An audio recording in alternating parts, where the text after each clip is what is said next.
Welcome to the TCT podcast. We're going to be talking about some very interesting fishy stories tonight. And I guess what should we start with? Let's just go basic. Let's talk about like filtration, water changes, and like general tank maintenance stuff.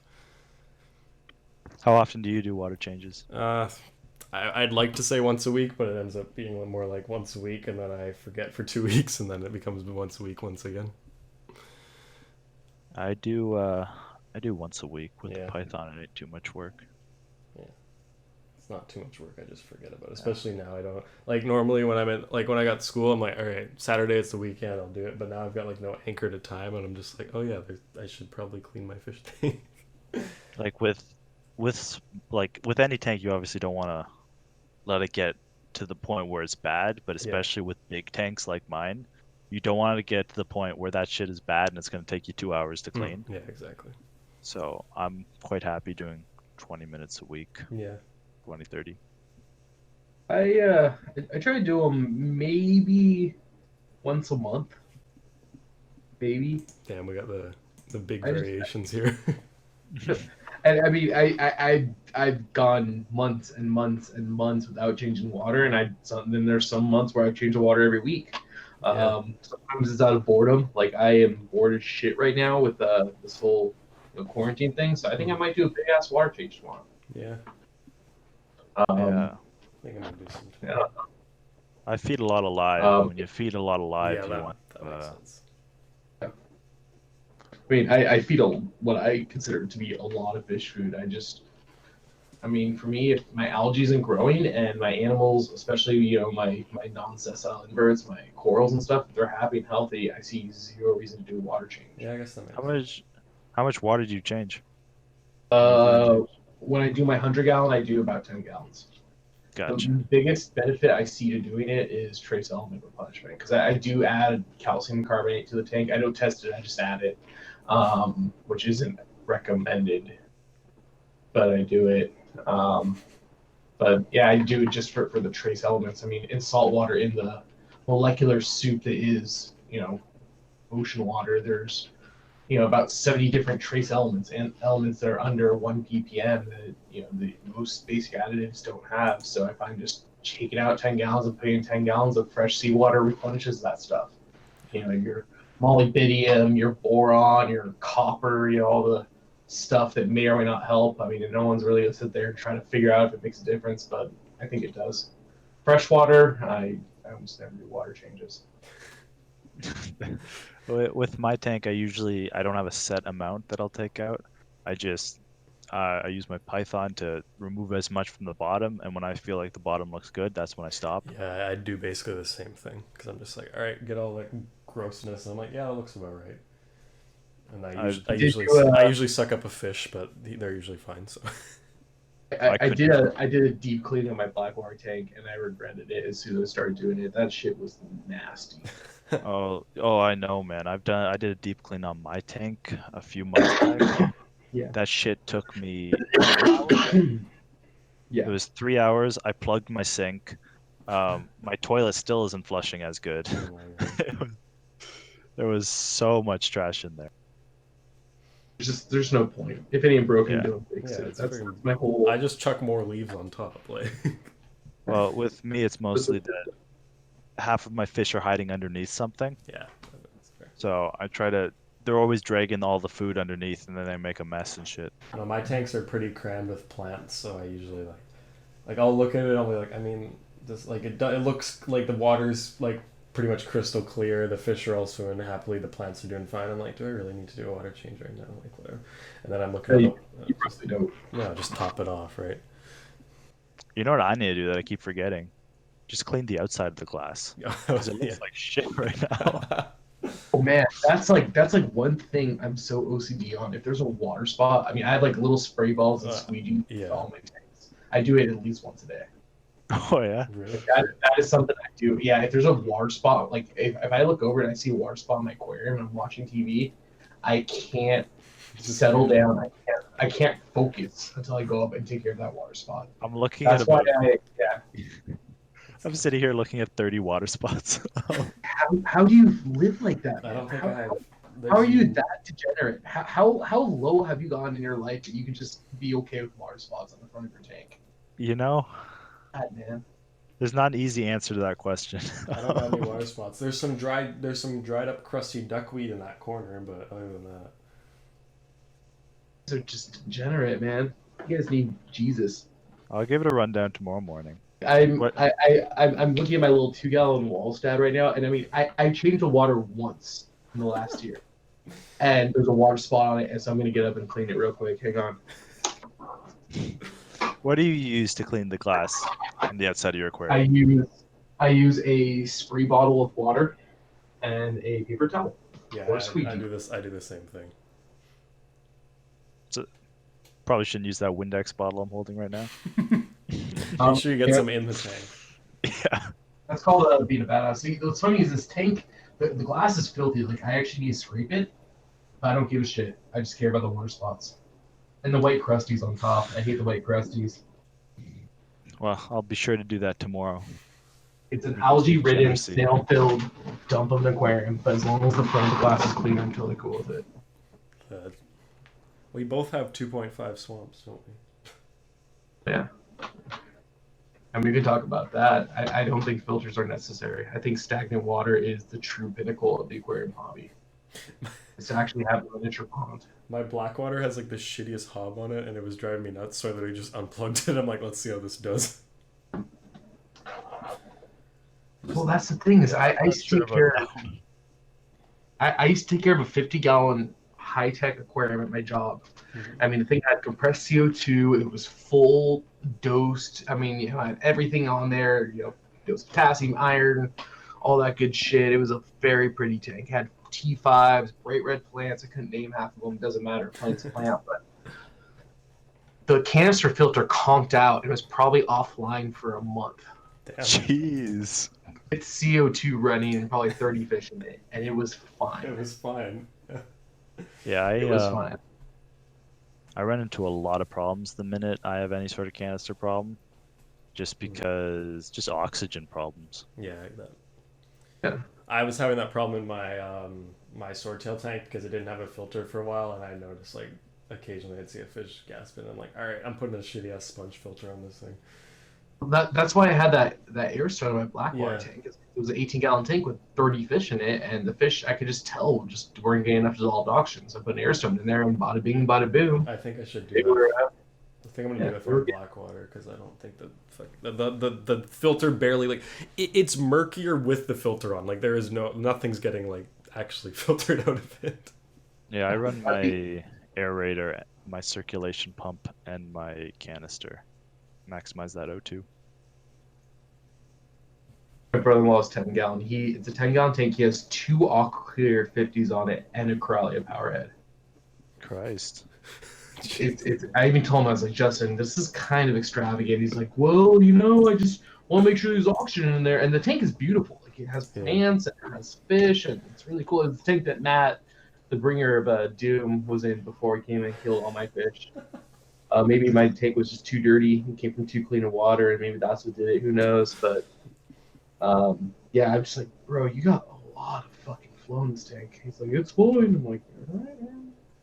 Why is all my duckweed dying? I'm like, well, because you have like 50-time turnover in your tank, man. That's like SPS aquarium turnover.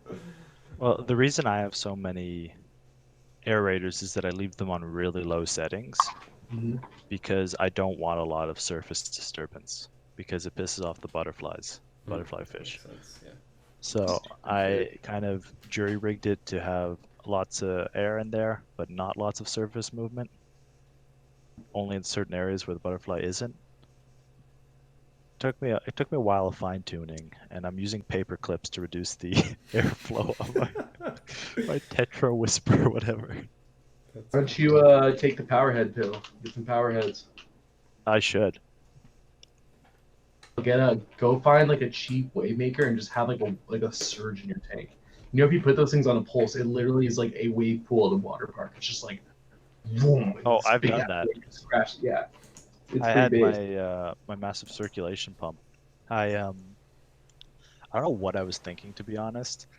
I saw like, oh, it's on sale. I'll just grab the 120-gallon circulation pump. and I'll just stick it in there. Then I turn it on, and my fucking tank becomes a whirlpool. I'm like, oh, oh shit. Whirlpool biotop. That's kind of epic. Hey, do you guys know what a Carlson search device is?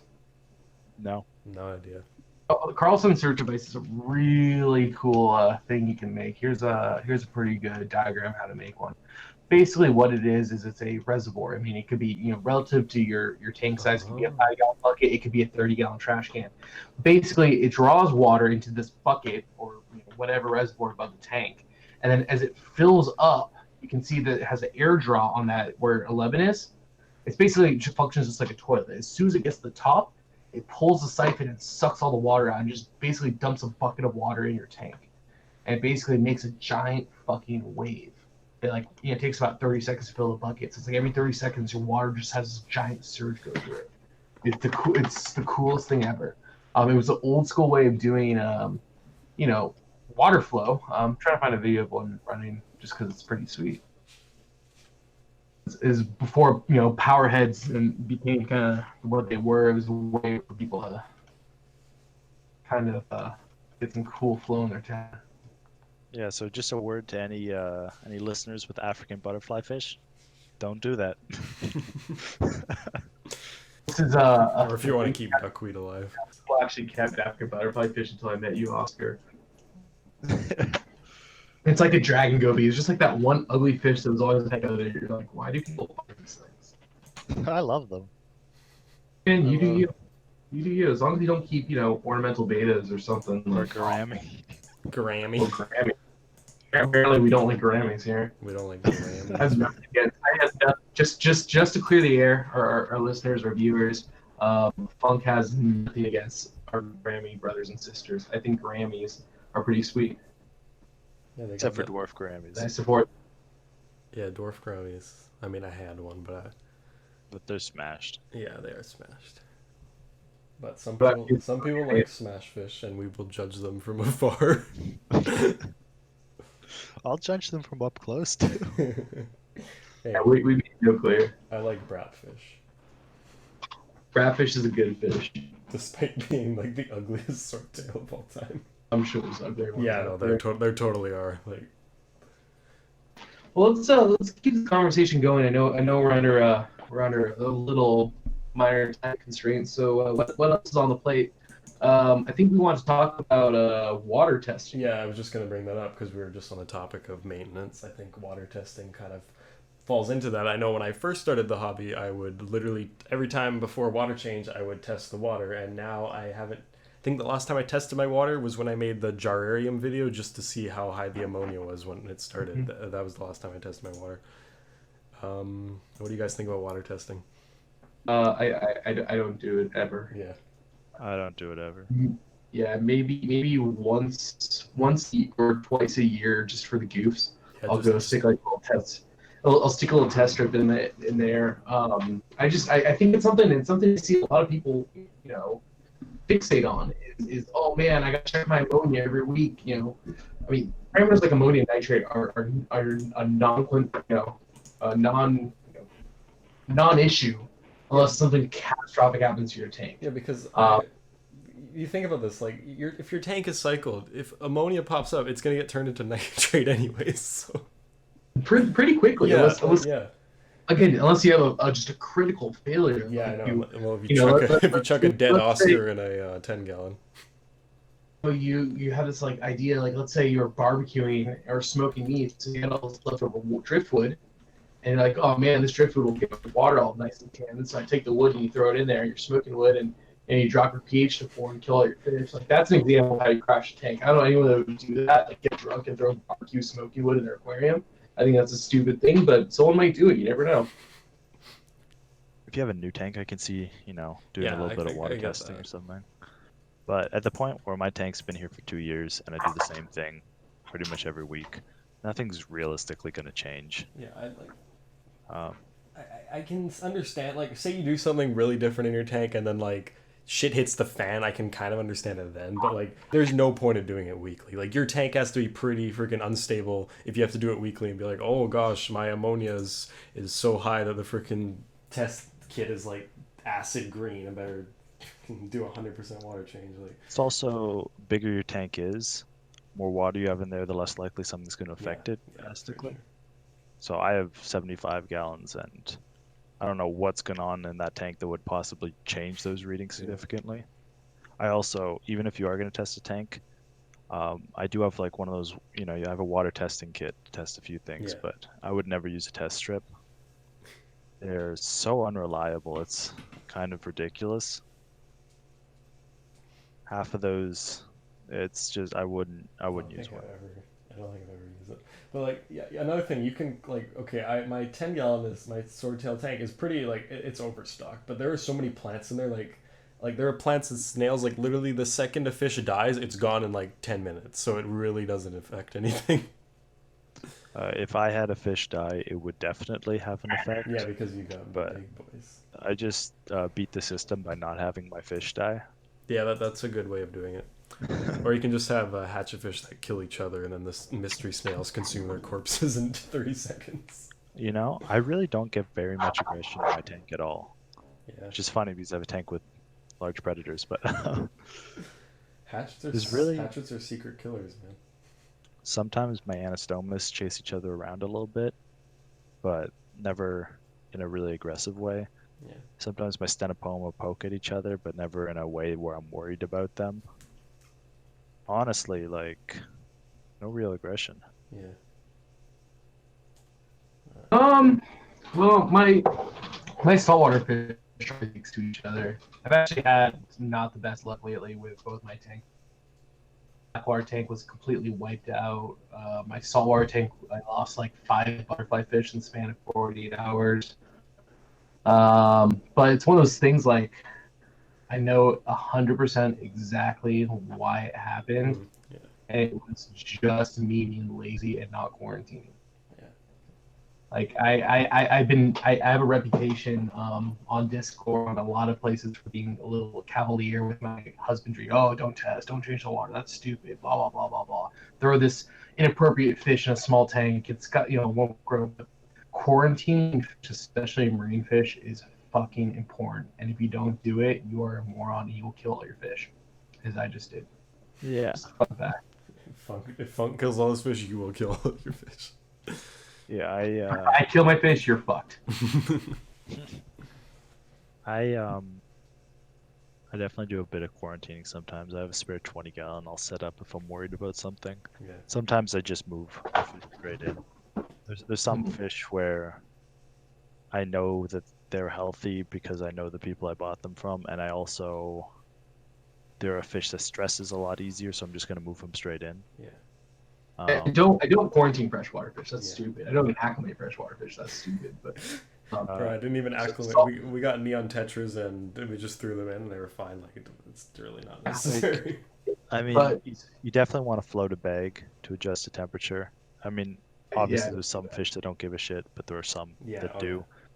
If you have a Lake Tanganyika cichlid, let me tell you, you want to float that bag because those guys are real sensitive to temperature. You got a small black culvus or something, and that temperature changes by a few degrees, that thing is dead. With a lot of people advocate for drip acclimations. Honestly, I find a lot of the time that's just more stressful to the fish. It takes a lot longer. I think drip acclimation is pretty much always overkill unless you paid $500 for a shrimp. I was actually going to say my qualifier for drip acclimation is a fish has to cost more than $1,000. For $1,000, I would drip acclimate it, regardless of what it is. Mostly, you would do sharks and sharks. You would drip acclimate sharks?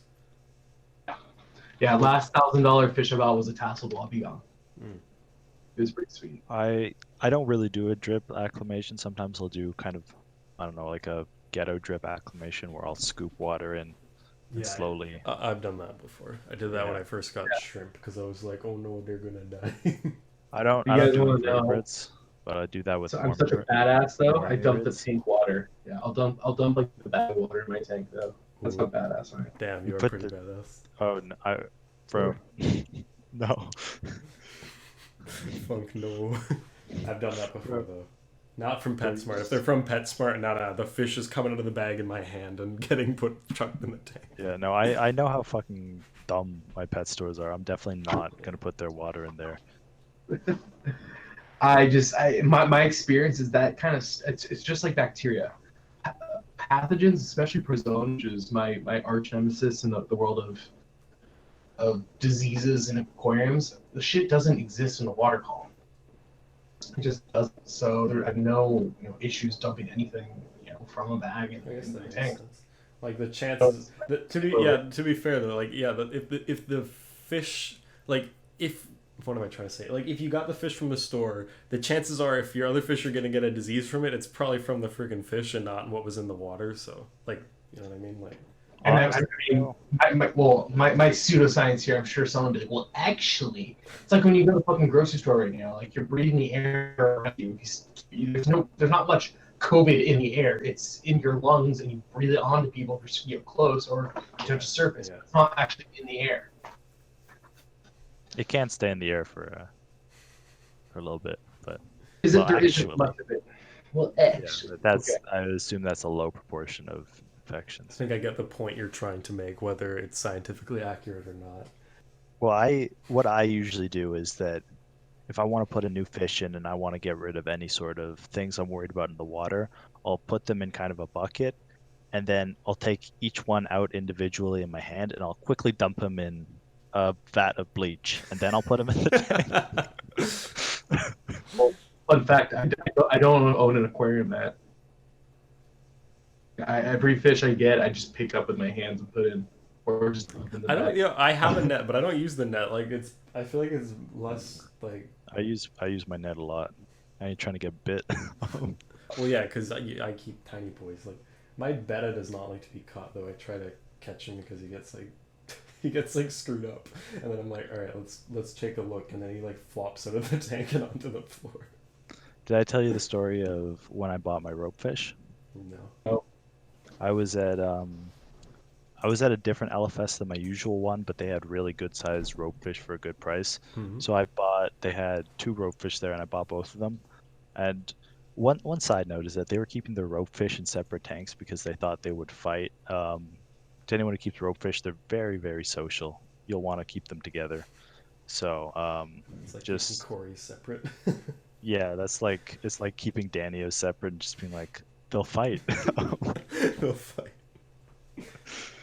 Yeah, but so the guy who was gonna go and grab my fish for me is he was some intern or someone new. He obviously didn't know what he was doing. So every time. Hang on, sorry. Fish stores have interns? I don't know.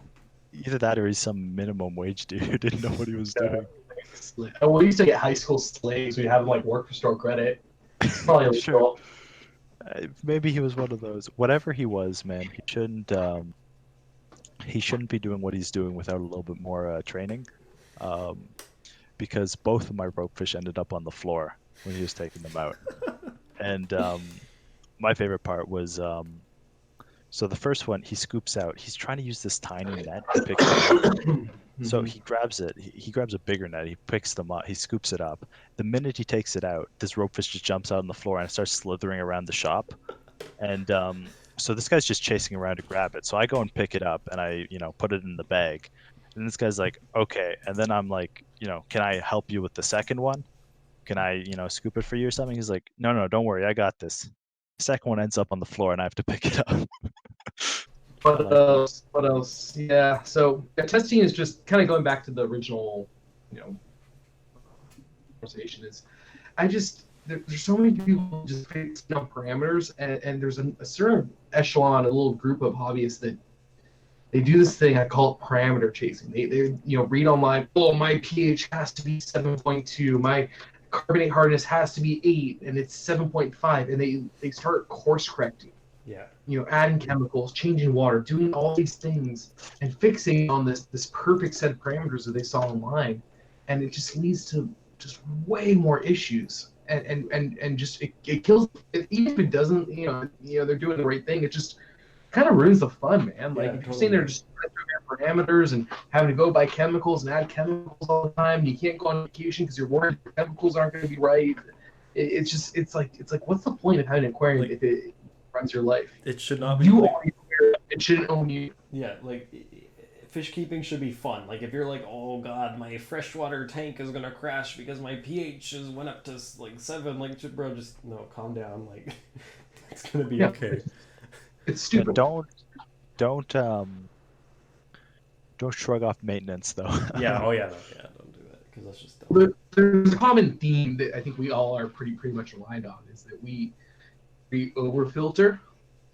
Overfilter. Like that. You buy a good top of the line piece of equipment to keep your aquarium clean. You take care of that good top of the line piece of equipment, and you won't have problems. Yeah. Don't skimp on that stuff. Don't skimp on your equipment. My God, you just don't. And then or have a two. I will have a 2.5 gallon with nothing. Well, that's different. Yeah, that's just black magic. And the other thing too is, yes, equipment, but I always find, something I've said before, is that aquarium keeping isn't science; it's alchemy. Yeah, I was about to say that it's not chemistry; it's alchemy. Chemistry, it's alchemy. It's like a running joke. It's like a thing we say, is that there's so much, so many variables, so many audibles in the hobby, and no two tanks are the same, no two water chemistries are the same. Is that if it works, it works. If the animals are happy and healthy, why bother checking it? You're just gonna find something weird and try to fix it, and that's where shit goes to hell. Mm-hmm. My water in my saltwater tanks has historically been filthy, absolutely filthy, and my fish have thrived in it. My new 100-gallon tank, my water is not filthy because I'm not using crushed coral, because it has a bigger filter on it. And you know what's happening? My corals aren't growing as well as they used to. Mm-hmm. My anemone looks like dog shit because it's not in funky water anymore. And yeah, I get it. And I think there's something to be said, is that animals adjust to a whole variety, and they thrive in a whole variety of conditions. What might be disgusting dirty water to someone is good. It's fine. I mean, water in general is not. You go to a pond or a lake where animals are breeding and thriving and growing. I don't want it. Gross, man. It smells like rotten eggs. It smells like homeless people shit. Like, it's. Fish are very resilient animals, and they can adapt to a whole variety of conditions. And people just don't. They just think there's only one right way to do it. In truth, in this hobby, there's a million different ways to do it, and a lot of them are right. A lot of them are wrong. I mean, there's a lot more wrong than right. There's a lot of wrongs in this hobby. Yeah. But there's a lot of rights too. Oh yeah. For me personally, my test for my aquarium is basically just looking at my fish. Yeah. I know my fish well enough that I can look at them and I'll know when there's a problem. I know that if my catfish is coming out a lot, that means that there's a problem with the oxygen, because my catfish only comes out when he's having a hard time breathing. I know that when my anastomus are all hiding, there's something messing with them, because they always like to be out and near the aerator, because that's where they can pick off the best algae for them to nibble at. I know if my ghost knife is ever in the top half of my aquarium, there is a problem. I know if my rope fish are ever, I can notice their breathing looking at them from a distance, then they're having a problem breathing or something. You just gotta know your fish. Yeah, for me it's like, okay, it's very simple. You see, I look at my tank and I'm like, every single fish is at the top gasping for air. That's probably not a good thing. When I came home and all my fish were dead floating at the top of my tank, I was like, man, something's a little off here. Check the pH. Yeah, fuck, was the pH. The pH is off. It must be my hardness. My hardness went from 50 to 100. But I mean, at the same time too, is I also didn't have to stick a ammonia test kit in there. The water was murky and it smelled like urine. It's not. Okay, yeah, my ammonia spiked. Wowee! All right, I had 20 fish die. These things are not hard to figure out. Like that happened in my swordtail tank too. One day I'm like, the water's cloudy. Bacterial bloom. Sniff it. Wow, it smells like absolute piss. That's why all my cherry shrimp are dead. Well, yeah, it's not wrong. And okay. So, Spiritual, when that happened to you, what did you do? I did a water change, and then I put a filter on the tank because I realized this is not working filterless. That is exactly what I did. I went and I did a pretty good water change. I took out 15 gallons of a 40-gallon tank, and I let it sit Then the next day I took out 10 more gallons and did another water change. I added a little bit of bacteria, and I added prime the whole time. The first thing I did was add prime to the tank. I added prime again and again and again. And in 2 days, the water was clear. It didn't smell like a homeless man's shopping cart. And guess what? I added fish 2 days later, and they were fine until they all got eaten by my mom. Yeah, well, You know what's funny that's is a separate issue. That's a lot of I don't need to test the water. a lot of people go about arguing which problem is causing something in their tank when the solution to all of those problems is the same thing: your water change. Literally. It's like rebooting a computer, man. And the thing that's funny too is people are like, oh man, you guys all see on Discord. So people are like, I need to buy this API master kit. I need to buy this pH regulator. I need to buy this. I need to buy that. And then they're all 13-year-olds like, oh, I can't get my mom to drive me to the fish store to buy an API master kit. I can't afford $40. Well, you know what's fucking free? Water. Do a fucking water change. And we would say that to people too. Like, you guys all see it. Like, change the water, change the water. No, I don't want to do that. I don't want to shock the fish. Change the fucking water. I hate it so much when I see like mods shilling like, I would recommend the API master test kit. Like, no, just change your fucking water, man. Like, you know what I hate that I see a lot is these people are being like, okay, I bought my API master kit, I bought 10 different dechlorinators and all of this shit, and then they show you your tank setup and they're using a $20 filter. that is some mega stupidity. And this is why I become so jaded, because you guys have all known me. There was a point where I was a very constructive, like always willing to help. Yeah. No, I remember that kind of person, and I got so. And I mean, I worked in a fish store for 8 fucking years. I dealt with the dumbest people you will ever imagine. The dumbest people, and I would get so burned out. Like, and that was fine because I was getting paid to help them, and I got commission to convince them to buy things they may or may not have actually needed. But when it comes to this Discord thing, these people are just so stupid and they're stubborn. They don't even want to like branch out and try. Hey man, maybe the fuck guy who has a pretty looking fish tank that says he knows what he's doing. No. Corey at Aquarium Co-op said to just use the pH. I'm just gonna buy it from Corey, and I'm like, bro, like I'm done. You're a fucking idiot. Fuck you. And then I get banned. And that is what happened to me. I became a jaded, unhappy, world-weary fish cynic. Yeah, I mean, I know that feel. I can definitely. Yeah. Go ahead. I mean, it definitely bothers me because as much as I'm kind of an asshole most of the time, I do like fish. Yeah. I don't like to see people hurting fish because I like them. That's why I know my fish so well, because they're my fish. If they die, I'm gonna be really unhappy. So could they just not? So it's definitely something that bothers me. Yeah. I'll chime in with an aquarium story or a fish store story. I was with a friend and we were waiting to buy some fish. We were just kind of hanging out, looking at cool stuff. And we were getting like a pleco or something, but it doesn't matter. But we were waiting for the place is full of people. Like there's tons of people there. It was kind of insane. And we're waiting to get help so we can get our freaking fish and get out of there. And this lady's just like, okay, what can I keep in a 1-gallon bowl with no heater, no filter, no nothing? And the guy's like, how about a snail?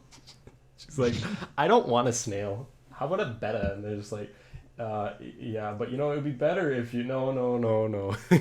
It's like, you should get a heater. Oh, what's your cheapest one? Well, this one's $20. Ooh, that's expensive. Oh, guys, that's another thing too. Don't fucking skimp on heaters. My God, you should honestly spend more money on a heater than like lights or filters. Heaters, I've seen heaters burn down, blow up aquariums, set fires. I've seen them burn down fucking houses. Yeah, don't fuck around with your heaters. And you know what? It may not burn down your house, but it's gonna fucking burn out, and you're gonna end up spending double the money buying a new one. Exactly. When I worked in the fish store, I told everyone, rain or shine, regardless if they're working or not, replace your heater every year. And regardless if it's working or not, if you have an aquarium, every year, if the sump or over, every year, replace your heater. Really? Okay. Yep. I didn't just say that to sell more heaters. I also used to tell people if your tank had a sump, run 2 heaters. Right now I'm not doing practicing when I'm preaching, but I've always had 2 heaters. I have one in my display and one in my sump for every single thing I've ever set up. Just heaters are the one thing they have to fail once and you're fucked. Best case scenario, your fish get cold and die. Worst case scenario, your house gets burned down. Heaters have think about it. It's a metal element stuck in salt water, fresh water, underwater, heating it up 24 hours a day almost. Yeah. They are fucking sketchy. Yeah. Yeah. You know what? Something I just wanted to go back to is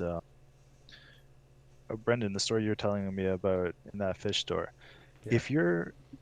If you decide on a tank first and then the fish, I think you've made your first big mistake. I think for me, I always pick, these are the kind of fish I want to put in there. Now let me find the tank to best do that. I don't think. I mean, I get you can do. I don't do it like that. I found when I have. No, it's fine, and I get it. Is if you go into this hobby, especially again, I always think saltwater, but regardless, freshwater, saltwater. If you go in this go in this adventure for a tank, this idea, this is what my tank's gonna look like. I want this planted tank. I want this reef tank. I want this tank with cool fish or oddball fish or a school of tetras. I feel like 9 times out of 10 you're setting yourself up for failure. You will never look like what you pictured. And you will always find and you'll always find something. You'll go to the fish store 1 week later and be like, oh my god, this is cool fish, but I can't have it because I wanted a school of tetras or whatever. Is that you want, and what I would always tell people is people will always be like, what's a cool fish for a 55 tank? Like, people would always ask me shit like that in the fish store, and I'd be like, tell you what, walk around the store, just go from one end to the other, like naturally stay away from the shit like like a moray eel or a giant pufferfish. Like use some common sense here, but get what you like. Go find some fish, and we'll come back and tell me what you like, and then we can talk about it and what they work, it wouldn't work. If you want that fish, like what your risks are. Angelfish might eat coral, butterfly fish might eat coral. That's kind of what I'm saying. You get what you like, but you don't. I try to set up my tanks with no particular agenda. Because you're always going to find something you like. And the reef hobby especially, you can always, you're always going to walk in and see a new coral or a new invert or a new fish that you want. And, your tank is a blank canvas for this stuff. And if you go in with this, and I've seen aquascapers do it, they're probably the worst offenders of this. I think the problem with aquascaping is that, like, it's an art form, but it does not play into fish care at all. Like, I don't mind when I see someone make a terrarium and it looks like mountains or something, because that's a terrarium. Like, it's just moss and like fake plants. Like, who cares? But when you're creating a fish tank, which is going to be an environment for, they always just chuck like a bunch of neons and like some Amano shrimp in there, but like, you should be creating an environment that is suitable for that fish. Don't just you shouldn't be making pine trees and then just be like, oh, here's a tetra. Like, it's just. Yeah, exactly. And like, for me, if you use the word, hey man, if you just say aquascape or scape in a conversation, I instantly turn off. Like, I instantly will just shut down. I'm like, all right, that's it. You said like the trigger word. Like, I hate that word. Rate my aquascape, guys. I'm trying to aquascape this tank. Like, you put some rocks in it, you put some a piece of wood in it, you put some tall plants in the back, some short plants in the front, and you call it good, man. You're trying to make nature. You're not trying to make some fucking like bonsai aquarium. I hate bonsai. Oh my god, like it's crazy. Make the tank look like nature. What I do is I just chuck some substrate in. I'm like, I go outside. I'm like, yeah, this wood looks cool. I stick that in there, and then I just chuck a bunch of plants in there, and I'm like, yeah, that's all right. And then I add the fish. Like, I did a little bit like on my blackboard tank. I actually they have has like a you've got like the cool I don't know, it's like Stonehenge but with wood. It's Manzanita, but I actually sat there with like 3 pieces of wood, and they have like a tank with light, and you can kind of like put it in there. It's like, yeah, this is gonna be cool. You have all this wood to play with. So I guess I quote unquote aquascape tank, but like I also didn't really like have an agenda. I went to the fish store. I was like, all right, I need some wood. I was like, this is cool looking wood. It's Manzanita. It was expensive shit. I think that's the way you should do it though, because like you didn't like draw a sketch and you're like, okay, I want this plant here and I want the wood like this, and then it's gonna look like an enchanted forest. Like, who gives a shit? Yeah, I was like, I had, Mopani wood, like big, kind of chunkier pieces of wood. I was like, okay, I can work with that. And I saw these Manzanita wood. I was like, that shit's cool. It's Yeah, all tall and I like stuff. I was like, Manzanita. I'm gonna do that. Yeah, the Manzanita was cool. Yeah, I mean, what I do is that, I mean, I know fish very well. Mhm. So when I set up a tank, I don't really look into what ornaments or what plants I'm going to put in there, what type of wood. I mostly just look at, okay, these are the type of fish I'm going to put in there. So let's kind of try to sculpt an environment that would be best for them. I'm not kind of thinking about it too much in advance, but it's just more, I know which fish I want because I know fish very well. Yeah. I know the fish that are available. It's not like I'm going to walk in and be surprised by seeing something, though I would be surprised if I saw a Nandus and I would buy it instantly. You can have mine, Oscar. He kind of sucks. Dude, You'll probably I get me in your tank, yeah.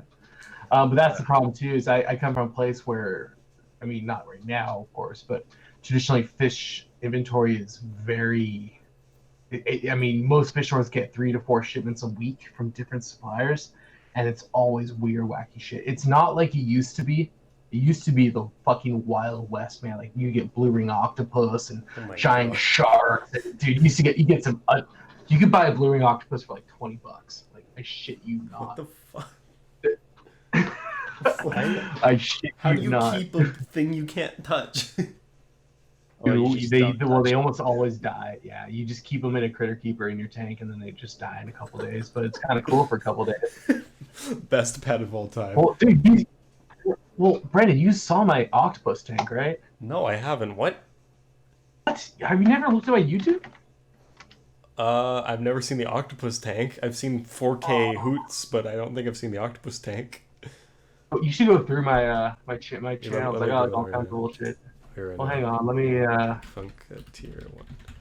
I wanted to. I will actually. You brought up like setting up a tank with a fish in mind, kind of thing, because like when I first fell into this hobby, it was kind of just like, okay, I have these tanks and I'm going to do stuff with them and find some fish that work. But when I set up my Blackwater, that was 100% with the fish in mind, because I'm like, okay, I'm tired of having like neon tetras, black neons, and cories in a 9-gallon. Like, this is stupid. So I'm like, all right, I'm going to set up this nice big Blackwater. I'm going to get some nice wood in there. It's going to get some real fine gravel, which was not fine enough. I need to replace that with sand for the cories because I thought it was going to be fine, but it's really not. Their barbels are a little stubby, but it's a really nice tank, and I'm pretty happy with it. But Nothing triggers me more than seeing tanks with a lot of bottom dwellers on gravel. yeah, I know. I don't know why so many people think that's acceptable. I don't know, man. Like when they were originally in my 9-gallon, the gravel was really smooth, so they were okay. But I mean, now it's like, I'm like, oh, this is like basically sand. It's so fine, but no, it's not even that fine. So that kind of puts it into perspective. All right, here's my octopus tank. It's a 20-gallon filterless tank. Okay, I've never seen this one. What? How have I never And seen look at that. this? What the, bro? Uploaded 2011. This is 8 years ago. Bro, look at that octopus. Bro, he's in the same kind of container I kept freaking jumping spider in. His name was Scrambles the Death Dealer. How long did he live? Because I had him for about 3 or 4 months, and then I had to go to Guatemala for 3 weeks, so I couldn't have anyone take care of this fish. Like my other fish were fine, but this thing would, you open the lid and he would jump out of the aquarium. Yeah. It was gnarly. So I actually did a installation for this place called the Neurosciences Institute. We built like about 3,000 gallons of octopus holding tanks. Mm-hmm. They had Wonderpuss, they had Mimic Octopus, they had two GPOs. Like it was they basically did research on octopus. It's kind of gnarly. They would actually implant put like electrons in their brain and like study their brain behaviors and stuff. Bro. But I knew the guys really well. They took me on a tour of the lab. It was super cool. And I was like, hey man, so I had this little Bimac I've had. His name's Scrambles. He's like, he had one tentacle that split into like a fork. So he was like a septopus. And I was like, hey, can you guys take Scrambles? Like, I don't have anyone else that wants it. My boss will kick my ass by bringing Octopus in the store. He's like, yeah, we'll take it. And they kept Scrambles for like 2 years, and the thing got the size of like a fucking trash can lid. Jesus. Yeah. Yeah, I went and saw him like once or twice, but like they kept him like basically like a 100-gallon tank by himself, and they never did anything fucked up to him. He was just like the pet. They called him, this fucking lab called him Scrambles too. That's the best. Yep. Yeah, it was just like he was like a pet octopus. for some reason when I go to your like account and I scroll through uploads, I can't see that video there, which is really weird because it's not unlisted. But that's probably why I didn't see it before. But that's really cool. And I like how my YouTube is just fish. I posted like 15 YouTubes in the last 8 years, and they're all fish. Pretty epic. Link in the description below. Actually, yeah. Hey, you lied. Pups at Park. Oh, let's watch it. It's just Oh, that was a bulldog meetup in Seattle. Wait, you can watch my dog hump. they're punching each other. Oh, I love this. No, you can see Bosco, my other bulldog, right there, the blue harness. Yeah, Oh, he's yeah. just fucking trying to creep the pup. I love that. Oh, I miss you. I'm gonna like this. Yeah, Tank feeding. I have a whole. Oh, it's your. Oh god, that's so many. Damn, you've kept some cool stuff. Mud skippers. That was Reed's. That was my fish store. They just had a really cool mud skipper tank, so I recorded it. I Which love one was it. tank feed? Look at them like spaz around. Tank feed. Look at these guys. Yeah, mud skippers are cool. Maybe one day Matt will keep mud skippers. Oh, my unboxing video. Your unboxing video is legendary. My like Sistine Chapel. It was a good one. What else is in here? What else do I have? I don't know. I haven't seen most of these in forever. What do you guys think about? I just looked at Funk's Blackwater, so I'm gonna circle back to something here. What do you guys think about fake decorations in tanks? Because I know Funk has this like really like beautiful like naturalistic Blackwater tank, and then he's got a little fish that says no fishing. I love. But it's like a thing of mine. Like it just makes me so happy is when you have a beautiful aquarium, you have like tacky decorations in there. Like I think here, where's my phone? I used to take care of this tank.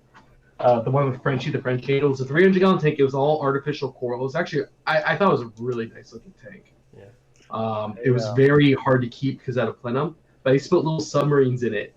So you had this like little tiny submarine next to it, like a fucking fish the size of a trash can lid. Okay, And just it looks that so sounds cool. nice. Like like in my Blackwater, I've got that stupid pirate ship, and like walking in my room at night and seeing my massive like bamboo shrimp on top of it, I'm like, hey, that's pretty cool. It's pretty cool. I refuse to put any non-natural looking decorations in my tank. But you know what? You just so to have fun then. No, I hate fun. In fact, I won't even put a background on my tank. I painted my wall a shit brown color just because I think it makes the background of my tank look nicer. You can just put fucking construction paper on the back. No, the very thought of that angers me. No. I have painted my whole wall algae brown to look like the murk of the Congo River. I have a Coke bottle, a glass Coke bottle in my swordtail tank because I'm like, oh, let's make this a trash taupe. Funk the submarine. It's so But yeah, there it is. It's so So you see, like, it's actually, I think that, there's like a little submarine. I used to put like little Nemos and Doors in there. My boss would get so pissed at me. Remember, this aquarium right now is 5 feet by 5 feet and 4 feet tall. It's a big tank. The tank's from the 70s. It's not a little tank. That right there, what you're looking at is a 90-gallon water change. Oh my god. Those are Yeah, big. Those aren't it small is. fish. Yeah, It was like that fish that tank was my baby. I love the submarine so much. There's something like triggering about like what's that thalassophobia, that like fear of like deep ocean stuff. You see this like monster fish underneath this little tiny submarine, like it does something to you deep down. Like it just gives you like a little chill in your spine. Like that could be me in that submarine. That could be attacked by a giant French angel that eats Taco Bell. You never know. Yeah, I love pretending my neon tetra is like my neon tetra disease neon is like a titan.